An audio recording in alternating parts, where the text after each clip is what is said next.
Hola hermanos, ¿cómo andan? Bueno, acá estamos con la Magister María Laura Vallaveni. Hola María Laura, ¿cómo te va? Hola Lucas, ¿cómo estás? Muy bien, muy bien. Bueno, María Laura es profesora de filosofía, secretaria del Departamento de Filosofía y Teología de la Universidad Católica de Santa Fe, coordina la carrera de filosofía. Y también últimamente hizo un magíster en filosofía personalista por la Universidad a Distancia de Madrid y la Anáhuac de México, ¿no? Muy bien, excelente. Correcto, Bueno, hoy correcto. tenemos algo muy interesante porque vamos a hablar del filósofo danés y luterano Søren Kierkegaard. Un filósofo muy interesante, que era un antihegeliano, ¿no, Maylora? Correcto, entre sus muchos anti está Hegel. Sí, sí. Bueno, me gustaría que me hables un poco de su vida, de su biografía. ¿Qué te parece? ¿Cómo no? ¿Cómo no?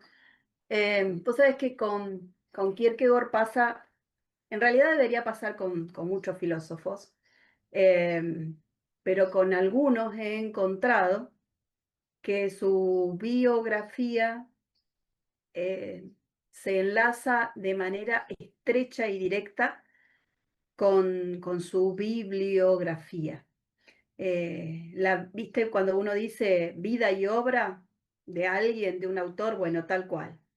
En este caso, la vida se cruza con la obra y la obra se cruza con su vida, con la vida de, de Kierkegaard, de Soren Kierkegaard.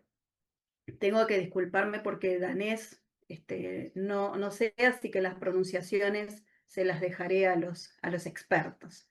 Pero bueno, compartir con ustedes que Kierkegaard, como lo anticipaste, es un danés que nació en Copenhague el 5 de mayo de 1813 y, y él nace en el seno de una familia profundamente religiosa.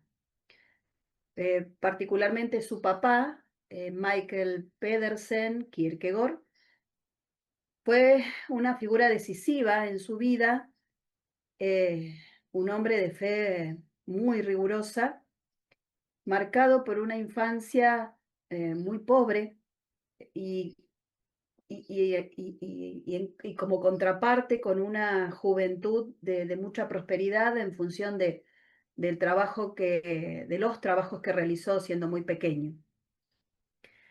Eh, este padre, este papá de Kierkegaard, fue quien lo educó en un cristianismo pietista, ¿no? La misma rama por la cual conocemos a Kant, ¿no? Y, y particularmente su centramiento está como pietista, digo, en la fuerza del pecado y del sufrimiento. Eh, por lo que se sabe, desde chiquito, Kierkegaard fue partícipe de múltiples charlas filosóficas, teológicas, y, y también por lo que se sabe, por sus biógrafos y por lo que él mismo ha relatado, vivió intensamente el dolor de sucesivas pérdidas. Siendo el menor de 7 hermanos, eh, vio morir a casi todos ellos, salvo uno solo que lo sucedió luego de su muerte, Peter, eh, e incluso fallece su madre también antes de cumplir los 25 años. Obviamente que estas experiencias han sido de un profundo sufrimiento que marcaron también profundamente su visión sobre la existencia. Bueno, estudió en un colegio de allí, de Dinamarca. También fue a la Facultad de Teología en la Universidad de Copenhague. Y, y si bien estaba interesado en la teología, es cierto que sí, vale decir que fue más bien crítico de la teología y sobre todo de la teología luterana de su época. Eh, Se sabe también por él mismo que durante sus años de juventud, aunque falleció muy joven, a los 42, 43 años, pero durante sus años de juventud tuvo una vida social activa, sí, aunque interiormente se debatía eh, eh, entre una profunda melancolía. Em, Él relata más o menos aproximadamente entre 1838 y el 39, relata una profunda experiencia también mística eh, como consecuencia de una confesión que le realiza a su papá. Eh, y ahí, bueno, vienen perdón, vienen las elucubraciones, las hipótesis. Puede ser que esa confesión por parte de su padre estuviese relacionada con una blasfemia que él este, pronunció cuando era muy pequeño, o quizá con alguna otra cuestión de intimidad familiar, como que hubo una concepción fuera del matrimonio, una cosa así, bueno, no se sabe muy bien, pero resulta que esta confrontación interior, se produce en su interior una conversión. Eh, Ese mismo año, después de una pelea con su papá, fallece, pero bueno, digo por suerte, qué sé yo. Uno piensa, qué lindo despedir a la familia en paz. Bueno, parece ser que hizo las paces con su papá y, y justamente en este hacer las paces decide, por una cuestión de obligación moral, rendir su examen de teología, eh, creo que fue en el 40, en 1840, como una especie de acto de devoción final hacia su papá. Eh, Más tarde, o por ahí nomás en ese tiempo, sí, el papá fallece en el 38 y a Regina Olsen la conoce en el 39. Digo Regina porque como que los que conocemos algo de Kierkegaard no necesita mucha presentación. Regina es el gran amor de su vida y de hecho creemos que le dedica, que Diario de un seductor está ella como personaje central. Bueno, la conoce a ella, se enamora, se comprometen, eh, pero Kierkegaard está atravesado de paradojas y una de las contradicciones de esta etapa de su vida es que inmediatamente un año después rompe con ese compromiso, a pesar de ese profundo amor. También ahí quedan hipótesis dando vueltas de por qué, y hay muchas al respecto, de por qué rompe con este compromiso.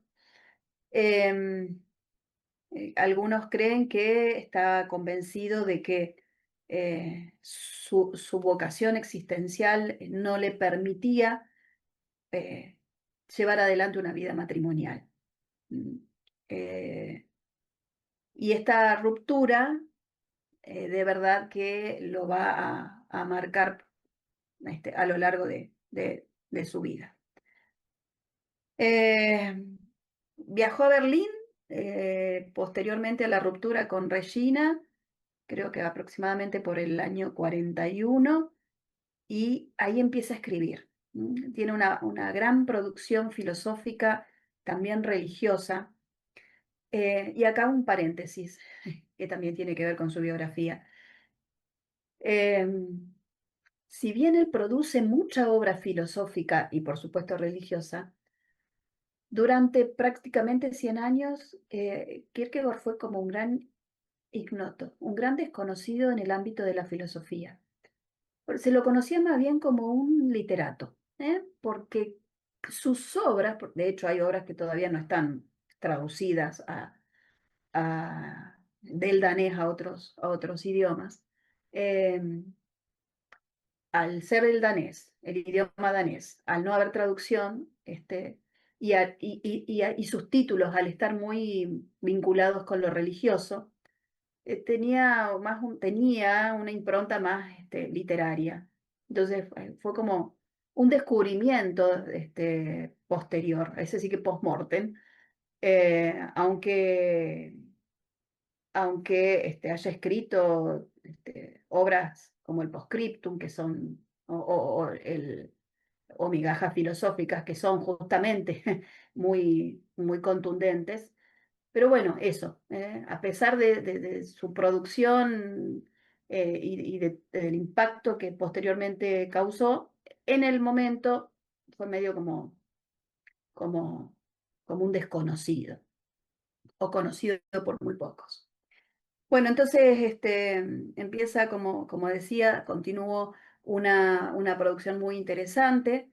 eh, claro, y como nos pasa a todos, nos gusta escribir, pero nos cuesta publicar, porque publicar implica dinero y él empezó a gastar la herencia paterna en publicar sus obras.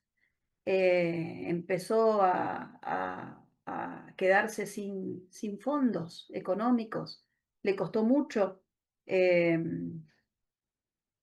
seguir produciendo porque la velocidad con la que escribía no era la misma con la que podía producir, podía editar y publicar su obra. Em, ¿Qué otra cosa puedo decir respecto de esta última etapa? Ya estamos hablando de finales de su vida. En el último tramo, la lucha fue exclusivamente se debatía entre Hegel, que ya vamos a hablar un ratito acerca de su relación con él, se debatía entre el pensamiento hegeliano y su disgusto por la iglesia, por el cristianismo de su época. Estamos hablando del cristianismo luterano de su época. Y, y bueno, más o menos sí, en el año 55, tras una serie de conflictos internos y también polémicas públicas, como la que mantuvo creo que era un periódico llamado El Corsario, eh, cae enfermo, o sea, se desgasta su, su vida, se consume, ahí está, se consume su vida. eh, Parece ser que se cae en la calle, estuvo un tiempo grave y fallece en noviembre, el 11 de noviembre de ese mismo año de 1855 a la edad de 42 años. Como dato último de color y como muestra de su disconformidad con el cristianismo de su época, él rechaza. Yo dije hace un rato, lo sobrevive un solo hermano. Ese hermano, Peter, es teólogo y fue de obispo luterano y rechaza recibir los sacramentos del hermano, como muestra así de la disconformidad con con ese momento del cristianismo y de su época. Sin embargo, cuando lo entierran, su hermano dice unas palabras muy lindas, eh, y en su sepulcro hay un hermoso poema que tiene que ver con el deseo eh, de que su fe se haga realidad.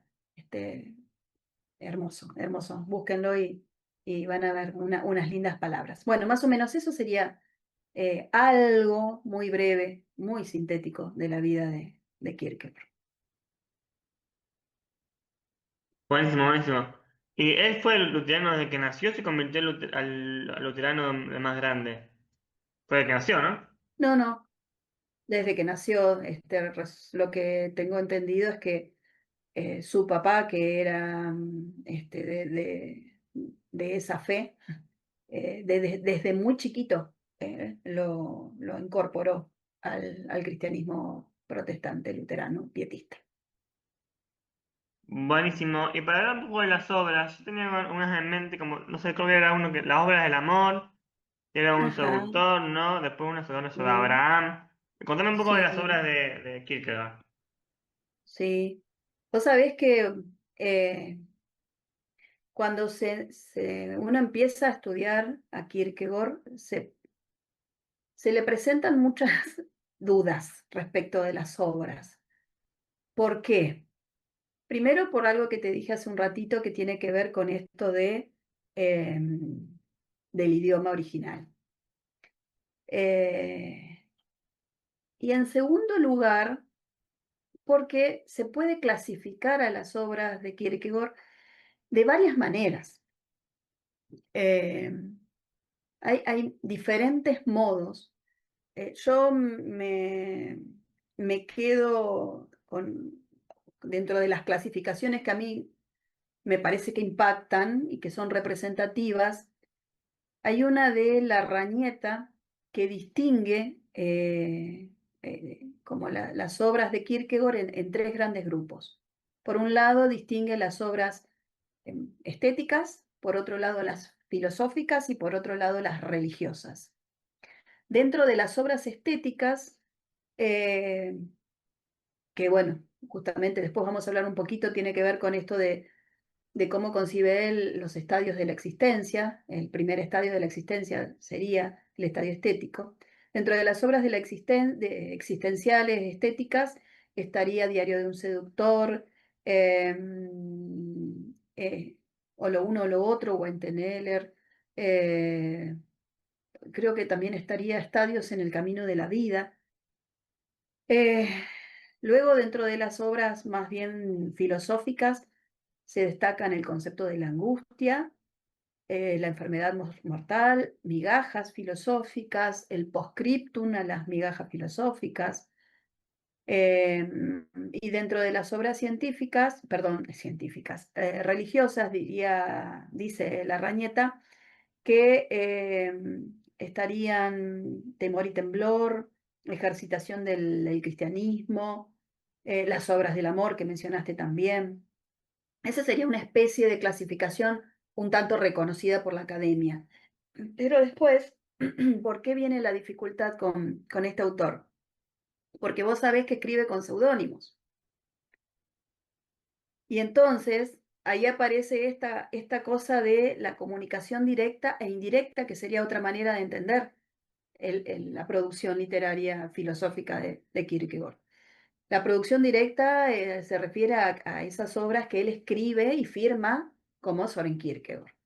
Y la indirecta tiene que ver con esas obras que él escribe firma, mejor dicho, con seudónimos.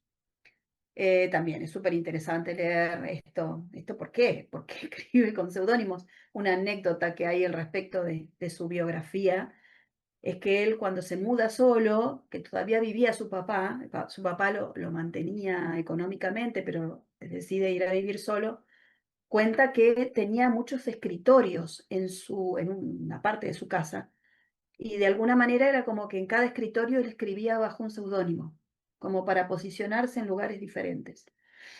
Eh, Dato de color. Bueno, ¿y qué otra cosa? Y después otra clasificación sería, dentro de las comunicaciones indirectas, hay obras en las que él aparece como editor y otras, entonces, es un seudónimo y Kierkegaard aparece como editor y otras en las que ni siquiera aparece como editor. Después, bueno, sabemos que son obras de él, pero complicado. Este, si uno no sabe todo este mundo tan rico, tan complejo de este escritor. Bueno, genial.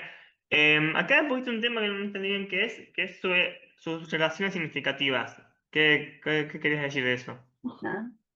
Claro, porque algunos, algunos personajes de la vida de Kierkegaard, he mencionado recién, em, yo diría, él no es, bueno, una crítica que le hace a Hegel, él no es un pensador abstracto. Entonces, él, mucha de su escritura va a surgir de la relación que ha establecido eh, de manera directa o indirecta con grandes personas de su vida. Entonces, si yo pienso entre las personas que han establecido o que han marcado la existencia de Kierkegaard, bueno, pensamos en su papá, en Michael Pedersen Kierkegaard, en Regina, que fue su prometida. Hay dos obispos, Münster y Martensen, que también tienen una relación particular. Kierkegaard tiene una relación particular con ellos. Ambos fueron figuras muy influyentes, figuras religiosas muy influyentes en Dinamarca, y Kierkegaard los conoce desde su juventud. Münster particularmente fue el director espiritual del papá de Kierkegaard. Y tanto a uno como a otro, Kierkegaard, Soren, el hijo, los critica duramente porque entiende que representan un aspecto del cristianismo institucionalizado y acomodaticio. Esto de que un cristianismo que cuida las formas, pero que se olvida de la fe. Y entra en discusión y confrontación permanente con ellos, porque entienden que este tipo de cristianismo aleja a los hombres, a los individuos, categoría fundamental en el pensamiento de Kierkegaard, del Evangelio. Y al punto, no fue solo de palabras, sino que la confrontación con ellos termina siendo expuesta en otro periódico, que creo que se llamó El Instante o algo así, que era de su época. Otra figura que mencionamos también hace un rato tenía que ver con Hegel, particularmente con, obviamente, su relación no fue personal, él no se pelea de manera personal, digo, sino más bien con el pensamiento de Hegel. Eh, Diríamos, es como su antagonista filosófico, porque Kierkegaard va a rechazar el sistema hegeliano. ¿Por qué? Porque entiende que anula al individuo en favor de lo universal. Y para Kierkegaard, la existencia tiene que ser concreta. La existencia del individuo, pues, tiene que ser concreta, no un abstracto. La existencia debe involucrar a la subjetividad y a la relación personal con Dios. Dios como centro de verdad. Y para él lo que hace Hegel es disipar al individuo en un absoluto. Tendríamos para hablar muchísimo más de su relación, confrontación, mejor dicho, con Hegel, pero esto es solo una enunciación. Y entonces otra relación conflictiva Kierkegaard la tiene con el periodismo. Porque si bien es un medio para publicar su pensamiento, eh, hay una confrontación directa con El Corsario, una revista, una especie de, no sé si magazine, medio que satirizaba, y, y él publica ahí, pero después recibe muchas burlas, muchos ataques, no solo por su pensamiento, sino por su figura física. No sé si lo habrán visto alguna vez, parece ser como jorobado, encorvado. Entonces recibe muchas burlas crueles, tanto sobre su apariencia también como también su estilo de vida. Y resulta que, por lo que cuentan, este conflicto lo aísla socialmente. y lo hace vivir como un conflicto interno muy agudo.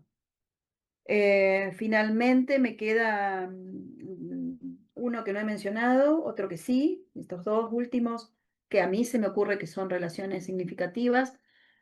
Emil Wessem, si es que se pronuncia así, es su amigo desde la infancia y es el que lo acompaña incluso en sus últimos días. Eh, Estuvo con él en el hospital y es él quien es testigo de que Kierkegaard ha rechazado eh, los sacramentos que le ofrecía su hermano de la iglesia oficial. Y su hermano, como último, como quien, el último que sobrevive a todos, ¿eh? Porque si bien Kierkegaard es el menor de los 7 hermanos, eh, y fallecen todos, menos su hermano. Entonces pensemos en Peter. Peter ve morir a todos, a sus 6 hermanos, a su padre, a su madre. Este fue teólogo, dije hace un rato, obispo luterano, y a pesar del rechazo por parte de Kierkegaard en relación a los sacramentos, cuenta Emil Besen que en el cementerio eh, dice unas palabras muy lindas, su hermano respecto de, bueno, de quien había fallecido, del hermano que había fallecido. Así que por eso a eso me refería, ¿no? Esto del amor y conflicto reflejados en una persona que no dejó de escribir nunca, hasta sus últimos días. Genial, genial. Vamos a entrar ahora más lleno en su teoría de los 3 estadios, porque también como Kike es como un existencialista. Y también me pregunto si, porque varios hegelianos conservan la idea de Hegel de los 3 momentos, o sea, Comte con los 3 estadios, Nietzsche con las 3 transformaciones, y también, bueno, Kierkegaard con los 3 estadios, creo que conservan la idea de Hegel de los 3 momentos que va pasando el espíritu, ¿no? ¿Qué puedes decir de Ujú, eso? ujú. Bueno, muchos, como vos decís, ven esto como una especie de analogía, ¿no? De cómo eh, la tesis, la antítesis y la síntesis van asumiéndose eh, en sucesivos momentos hasta llegar al espíritu absoluto. Lo que pasa es que en Hegel esto es, es tan abstracto, es tan abstracto, y Kierkegaard plantea una existencia concreta, individual, singular, el existente singular, el, el, eh, el individual concreto que él llama. Y entonces, sí, podría hacerse una analogía, ¿eh? Que en realidad, si yo te redoblo la apuesta, pienso en antes de Hegel, pienso en San Agustín, que también realiza 3 momentos en su búsqueda de Dios, ¿no? Fuera, adentro y hacia arriba, como momentos de ir superándose. El año pasado también pude presentar un textito comparando los estadios existenciales de Kierkegaard con el camino de la interioridad o la vía de la interioridad de Agustín en, creo que fue el 6º Congreso Iberoamericano de Personalismo. Eh, para poder hablar de los estadios, así que sí, pues es posible, hay quienes van a concordar y hay quienes van a estar en desacuerdo justamente por la naturaleza de la concepción de individuo. No es lo mismo el individuo hegeliano que el individuo que propone Kierkegaard restablecer, justamente, restablecerlo frente a lo que él considera la disolución del individuo hegeliano. Eh, con relación al tema de la existencia y de los estadios o estadios, eh, se le adjudica la paternidad a Kierkegaard, la paternidad del existencialismo moderno. Incluso aquellos del existencialismo que niega la trascendencia. Em, y, y entre esos encontramos a Heidegger, por ejemplo, a Sartre, a Marcel, a Jaspers, a Camus. Eh, bueno, ¿qué podemos decir sobre esta existencia? Esta existencia es, como te decía, podemos hablar un montón, pero si vamos específicamente a los estadios existenciales, me animo a, a pensar que estos tres se necesitan entre sí, son estadios que se necesitan entre sí. Algunos autores, yo lo conozco Ángel Garrido Maturano, y él hace referencia a la relación que existen entre estos tres estadios. Algunos piensan que están necesariamente vinculados de manera creciente, ¿no? Primero se es esteta, luego, eh, luego se es ético, luego se es religioso. Otros apelan a pensar que es posible realizar saltos de uno hacia otro de manera eh, salteándose uno de esos estadios. Eh, pero bueno, yo las interpretaciones, la verdad que las respeto, pero no ayudaría más bien a tener un análisis medio como preliminar de qué significa eh, la existencia para él. Entonces, él va a hablar, sí, de las distintas formas de vida que el existente puede elegir, tiene que elegir. Eh, esta reflexión van a constituir lo que se denomina la auténtica filosofía práctica de Kierkegaard, y van a ser los modos, o son los modos, de hacer real la existencia como posibilidad. Estas diferentes etapas se distinguen entre sí porque cada una de ellas exige un absoluto en nuestra vida. Cada una de ellas, de estas etapas, exige ser vivida de manera absoluta. Escribe hermoso Kierkegaard sobre esto, pero lo que puedo decir sobre sobre la primera etapa es que no es clausa, no es una etapa única, sino que tiene momentos. El nivel más bajo de existencia es la existencia estética, en la que el individuo no es más que un miembro anónimo de la multitud. Es un NN que acepta acríticamente las opiniones, los sentimientos y los fines de la gente. No, no tiene espíritu. Es una etapa en donde el esteta carece de espíritu. Y esto es una enfermedad. El carecer de espíritu para Kierkegaard es considerado una enfermedad. Y adolece esta enfermedad el hombre que sufre de falta de interioridad.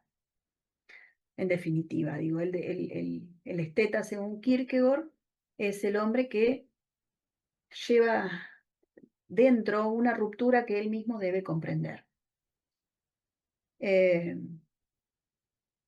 la primera instancia o estancia del estadio estético es una vida muy asociada, muy semejante a la vida del animal. Eh, Hay un acercamiento a la noción de ejemplar, de masa, bueno, de muchedumbre, eh, y sin ser grotesca, lo que dice Kierkegaard es que el único fin que tiene este hombre en este estadio de la vida es regodearse de los placeres más vastos, más groseros, buscando en el placer la cantidad y no la calidad. Eh, Hay una carencia de sensibilidad para las cosas del espíritu. En un nivel un poquito más superior, pero siempre dentro del estadio estético, se encuentra el hombre de negocios, que vive su vida de una manera muy vertiginosa, eh, no encuentra tiempo para los demás o no quiere dedicarle tiempo a los demás. Que por lo general uno piensa que el estadio estético es como si fuese un solo momento en la vida del singular. Sin embargo, el mismo Kierkegaard se ocupa como de desglosarlo y de profundizarlo en función de qué tan cerca o lejos esté del próximo estadio, que es el ético. Entonces, en el primer estadio estético, en el primer estadio, digo, en la primera parte, eh, nos encontramos con un hombre carente de espíritu, ¿eh? Está enfermo, justamente, y la enfermedad, es la famosa enfermedad mortal, es que adolece de interioridad, estando muy cerca de la vida animal en el sentido del contacto con los placeres, sin compromiso, sin ejercicio de la libertad, que va a ser otro tema que no vamos a tocar hoy, pero otro tema crucial en el pensamiento de Kierkegaard.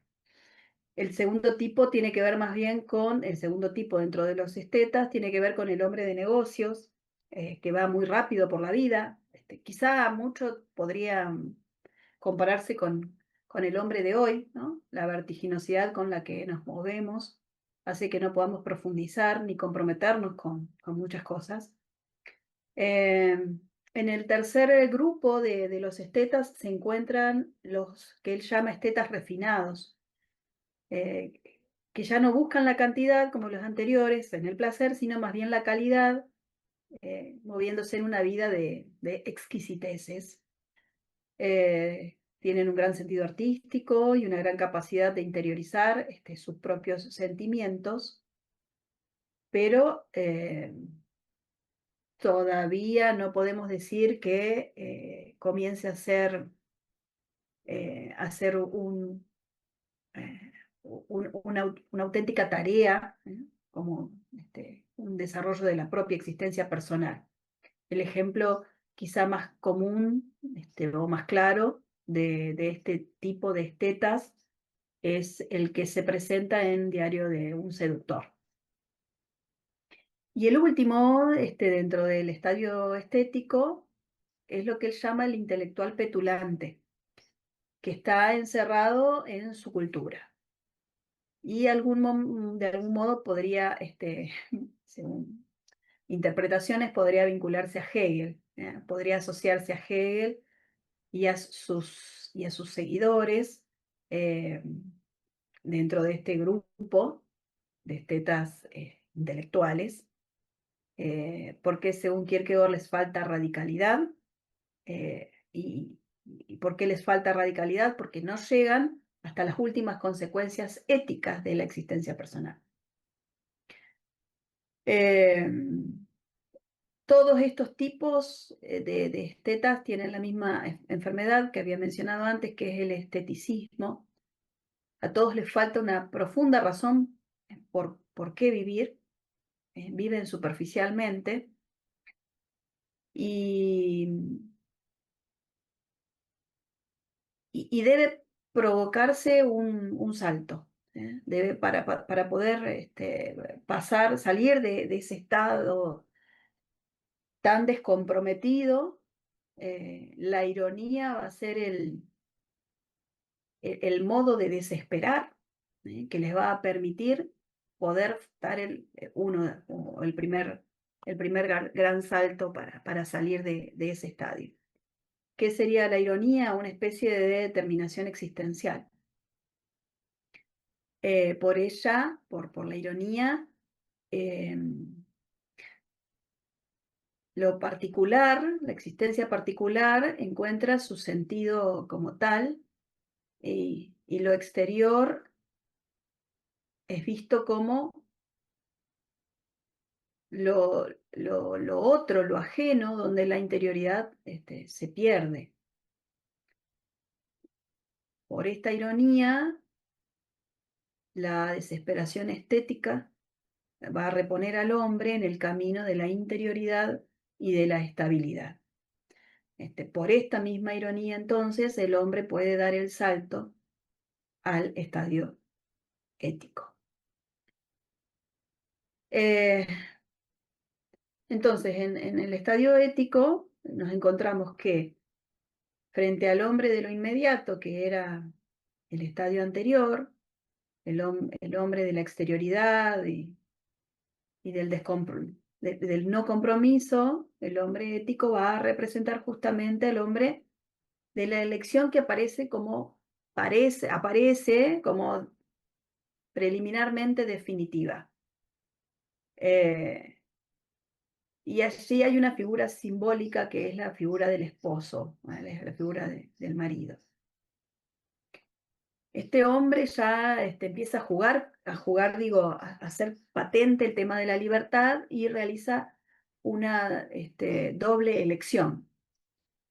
Primero se elige a sí mismo, eh, optando por romper con la atadura de lo exterior, de la inmediatez, buscando su propio ser auténtico, su propia autenticidad.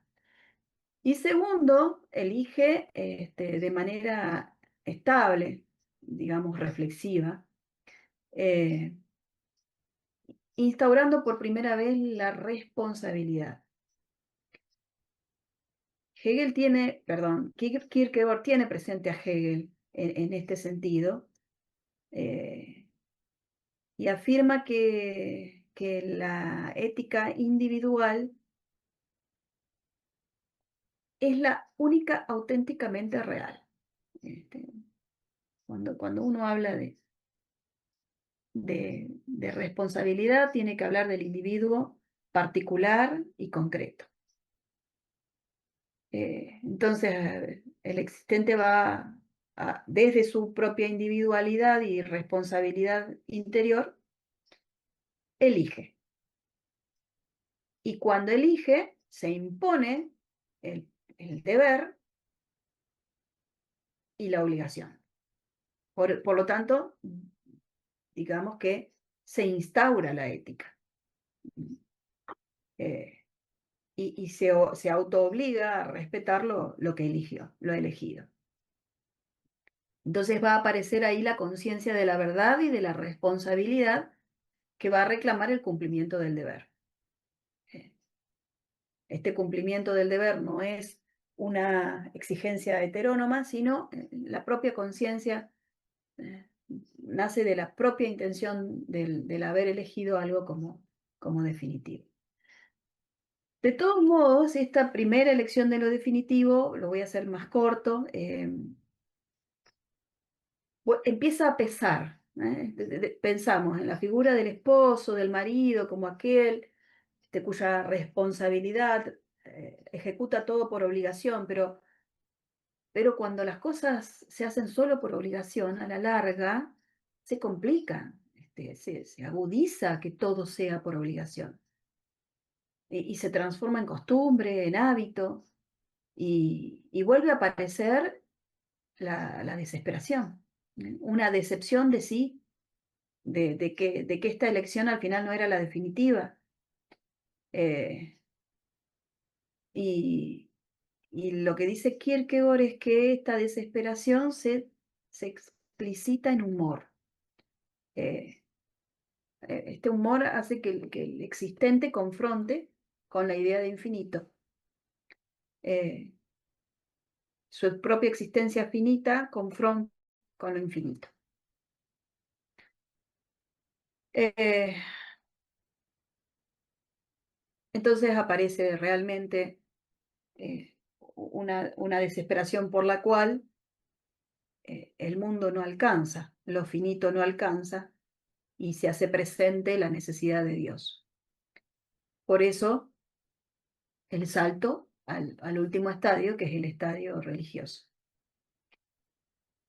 En este último estadio hay una figura, así como en el estadio estético tenemos al diario de un seductor y en el estadio ético tenemos al marido o al esposo. En el estadio religioso sí hay una figura a destacar y que podría ser analizada horas, tranquilo, no nos vamos a demorar tanto, es la figura de Abraham. Eh, ¿Por qué? Porque Abraham es el prototipo del hombre de fe, el mejor ejemplo de vida como estadio religioso. ¿Por qué? Porque ahí en una de las obras que es Temor y Temblor, la leyenda, el relato, la narración del del momento de la vida de Abraham, en donde Dios le manda a él que ofrezca a su hijo Isaac en sacrificio, es lo más terrible que podría pasarle a un hombre. Eh, que la promesa hecha carne que Dios hizo sobre él, Dios vuelve a pedirle una, que cumpla una exigencia que le excede al hombre, al propio Abraham. Eh, algunos, por ejemplo, Sócrates es un héroe entendido como un héroe ético porque ofrece su propia vida. Entonces es un héroe ético. Pero en el caso de Abraham, eh, su obediencia es, es un mandato divino. Eh, si nos quedamos pensando, Abraham debería ser condenado por asesino. Eh, pero solo puede entenderse como héroe desde el punto de vista de la fe. Porque, y ahí es donde entendemos que para Kierkegaard la fe es una paradoja. Una paradoja por lo cual lo particular es superior a lo universal. Entendemos la fe, o mejor dicho, Kierkegaard entiende la fe como paradoja, eh, porque no precede de un instinto afectivo, sino de la contradicción entre lo que el hombre realmente encuentra en su camino a lo largo de la existencia y lo que subjetivamente quisiera alcanzar. La fe es una palabra contra la naturaleza, porque pone de manifiesto que esta es finita, que esta es contingente. También la fe es un escándalo para la razón. ¿Cómo Dios va a pedir lo que pide? Eh, por otro lado, también es milagrosa, porque no es que la fe opera milagros, los milagros son de Dios, sino que ella se abre al milagro. Por medio de la fe uno renuncia al mundo. Por eso, para Kierkegaard, el cristianismo es la única potencia escandalizadora. Pero el verdadero cristianismo, no la cristiandad, según la disputa que él realiza. Con Abraham vemos que la fe es silencio. ¿Qué puede decir un hombre como Abraham frente a lo que Dios le pide? Silencio, solo silencio. Silencio porque no puede hacerse comprender. Y obviamente, frente a ese pedido es angustia la fe. La fe también es angustia, porque es humana. Y digo, como para finalizar, también la fe es, emulando, así, imitando el título de la obra de Kierkegaard, también la fe es temor y temblor, porque en ella el individuo se enfrenta como individuo particular, solo y sin más que su propia pequeñez.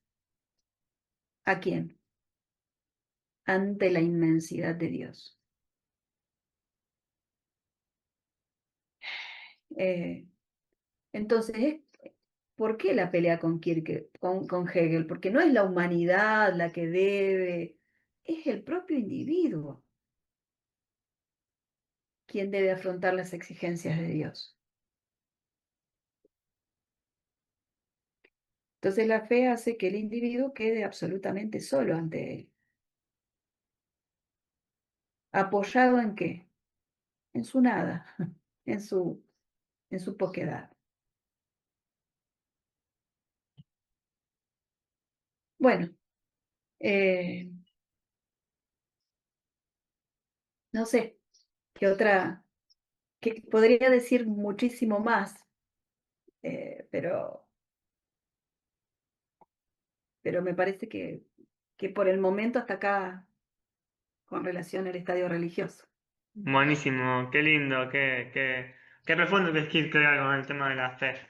Me acuerdo que leí de Sartre, porque Sartre también es existencialista, cuando escribió el existencialismo es un humanismo, dice que el drama existencial está en que Abraham no sabe, a ver si me acuerdo bien, no sabe si realmente le está dando a Dios o realmente, ¿cómo sabe que es Dios y no el demonio? ¿Cómo sabe que es Dios y no una idea suya?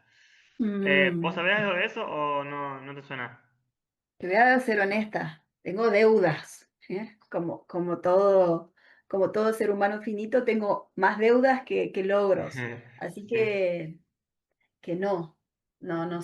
no sé cómo responder a eso. Bien, ¿y por qué temor y temblor? ¿Qué es lo que genera temor y temblor en Abraham? Eh, Ponete a pensar, Sí, un ser humano que,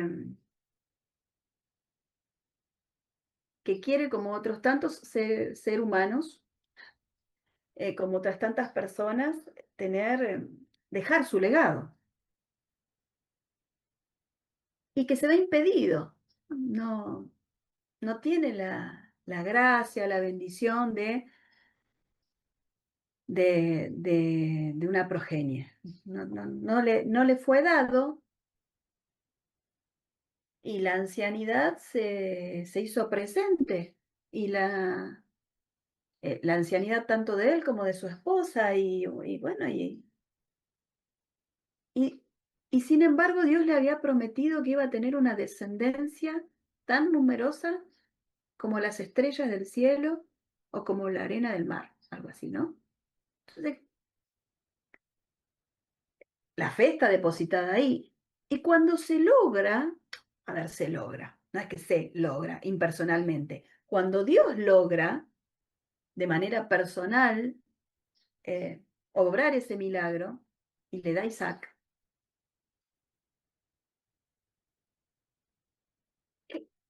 ¿qué, cuánto agradecimiento, ¿no? Cuánto reconocimiento a esa fe que esperó y que y que supo encontrar lo que Dios le había prometido. Ahora, vos decías, ay, qué lindo, final feliz. Terminó todo bien, como una película, porque se logró lo que se esperaba. Y sin embargo, Dios le pide algo impensado. ¿Qué le vas a temblar? ¿Qué no vas a tener miedo? Porque está bien, venimos sin nada y todo lo que tenemos es don, pero cuando lo tenemos no lo queremos perder, y menos de esa manera, siendo yo el brazo inquisidor, siendo yo el ejecutor de la muerte de mi hijo. Por eso esto de la suspensión teleológica de la moral que se tiene que dar en esta figura, porque como dije, creo que alcancé a decir, eh, desde la perspectiva moral, este, Abraham iba a cometer asesinato. Y un asesinato, ¿cómo sería desde lo legal? Eh, este, calificado por el vínculo. Es su hijo. Pero bueno, eh, entonces yo creo que es eso, ¿no? Y de la misma manera que hago, que reflexiono sobre esto, digo, ¿cómo no temer desde mi nada frente al todo, frente al creador? Pero, pero no es un temor, puede causar horror, claro que sí, pero está atravesado por la fe. Entonces, es un temor que se abre a que Dios obre. Se abre a que Dios obre. Claro, creo que también recuerdo cuando me dieron Kierkegaard en el profesorado, me decían que Abraham no sentía ganas de hacerlo, tampoco entendía lo que estaba pasando, lo que Dios le pedía en un punto, ni sentir ni entender, creo que estaban las dos cosas, ¿no? Tal cual, tal cual. Porque vuelvo a decir, ¿no? Si lo pasa a nivel intelectivo, intelectual, y lo pone en categorías racionales, le están pidiendo que cometa un asesinato. Entonces, por eso se debe hacer una suspensión de la moral, porque es algo que supera, ¿no? Yo no dudo, es más, si yo no recuerdo mal, el relato cuenta que él no le dijo nada a Sara. ¿Qué le va a decir? ¿Cómo le va a explicar? No, me voy porque Dios me pidió que por eso me parece que el silencio es la respuesta humana que el propio Abraham pudo dar. Porque incluso frente a su hijo, cuando llega en el monte, Isaac le dice, ¿y dónde está la ofrenda que vamos a realizar? ¿Sabes lo que es pensar que tu hijo te diga, che, pa, qué vamos a sacrificar si venimos a hacer un sacrificio a Dios? Sí, no, yo no quisiera jamás estar ni cerca de, de esa situación. Bueno, genial, muchas gracias Laura, la verdad es súper interesante, me encanta Kierkegaard, un autor donde se ve la angustia existencial de la fe, creo, muy fuerte. Eso es todo bueno, por esta entrevista, esa gran pregunta. No sé si quieres decir algo para cerrar. No, yo te agradezco a vos, Lucas. Em, durante mucho tiempo, capaz que no el tiempo que hubiese deseado, pero durante muchos años fui leyendo cosas de Kierkegaard que fueron expresándose en trabajos, en proyectos de investigación que pude realizar en la Universidad Católica de Santa Fe, con compañeros entrañables. Y, y siempre es bueno volver, porque él es un autor que yo lo descubrí de grande. Digo, en mi formación universitaria, yo no tuve, no lo conocí. Lo conocí más bien cuando empecé a ejercer la docencia, que me puse a estudiar. Y la verdad que hay cosas en él que nos pasa a los que nos gusta la filosofía. Nos conmueven, nos interpelan, nos hace pensar, nos da gusto. eh, y, y me parece que tiene muchísimo para seguir siendo explotado. Yo apenas alcancé a dar unas, no sé qué, ni siquiera me animo a decir pinceladas, porque fue muy, entiendo que fue muy general, ¿no? Sin tiempo para detenerse en cuestiones, en categorías, puntuales. Pero agradezco tu ofrecimiento y entonces agradezco en consecuencia este momento, que ojalá sirva de algo. Sí, por favor, muchas gracias. La verdad que es un autor que es conmovedor, que inspira también, muy inspirador en su existencialismo, y me encanta. Así que bueno, hermano, eso es Ujú. todo por hoy. No se olviden de suscribirse, de poner me gusta y nos veremos en el próximo encuentro. Hasta luego. Adiós.